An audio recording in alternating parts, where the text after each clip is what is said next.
I don't know. Well, compare last year's was such a simultaneously harrowing experience, but also very triumphant because it was just amazing to see everybody getting back together in the space. And this year they were really trying to take it back to like the full 100% amped up. But it was once again a lot of ups and downs. you know, I think that this is the year. It's definitely going to be remembered for the Will Smith Chris Rock interlude. In our modern era, it's really hard to tell when something is going to be as lasting as, actually doing harm. And I think he like made the best out of it. You could tell at the very end of his speech when he said, I am a person who, or he was compared himself to Richard Williams, the character in the film he was playing, who's a person who has done a lot of hard work to defend his family. And I think anybody who's kind of seen Will and Jada's experience on, them talking about their relationship on Red Table Talk, I think especially Jada opening up about her experience with hair loss and alopecia, like I think it came from a place that's really understandable, even if watching that on television was very difficult. I think a lot of these, I think we kind of tend to forget because we see so many of these celebrities and their front-facing personalities that, these are people that know each other. These are people that have longer stories and histories than just what we're seeing on TV. And I think, immediately thereafter, I believe it was Spike Lee who said, I'm going to try and get them to talk it out. And like, apparently by later in the evening, they were kind of like back on good terms. So I think that it's one of those situations where, I don't even know if it could have been avoidable in any way. And it's not necessarily like a failure of vetting so much as it is just like a very particular situation.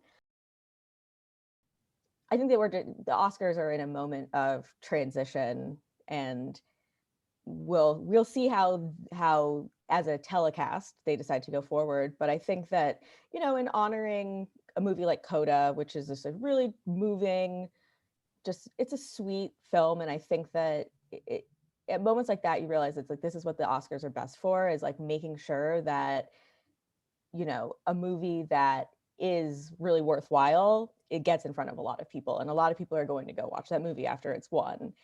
And I think that figuring out who is the show for, like, we have plenty of plenty of time to do that. I think last night the spectacle, the one big spectacle, I think distracted from some of the other things that were a bit more successful.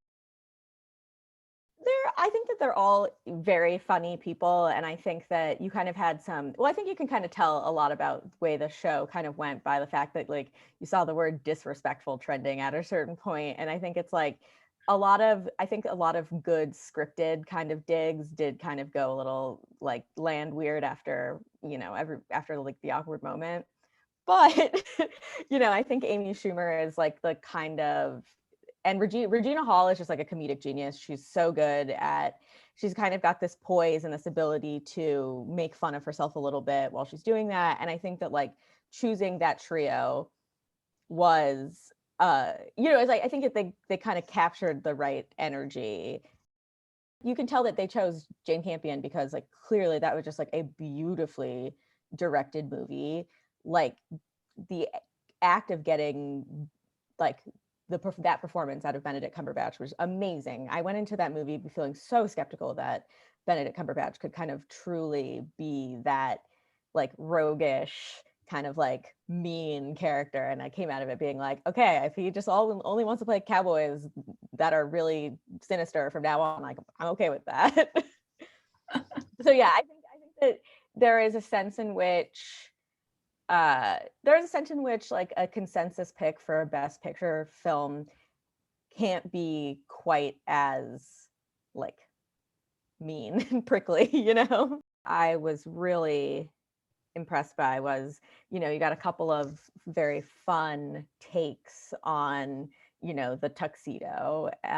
You had Timothy Chalamet in Vuitton, and it just was a very, I think that we forget sometimes like how rigid the rules of dressing can be, such that it really can feel transgressive just to do something like forgetting the shirt, but I think at the same time, Zendaya was in a Valentino look that was kind of it felt like a fun kind of play on the tuxedo, and a kind of a cropped shirt with a collar and like long sleeves, and it's like really, you forget how much fun you can have with like really simple shapes and ideas. And I think that was like a very, I mean, in general, like I think that that's like what you want to see on an Oscars red carpet, is people who both like, you're understanding that it's like the biggest night for Hollywood, and so there's a bit of like wanting to like look as just like amazing as you possibly can, but at the same time, you get to see a lot of play coming out in those details.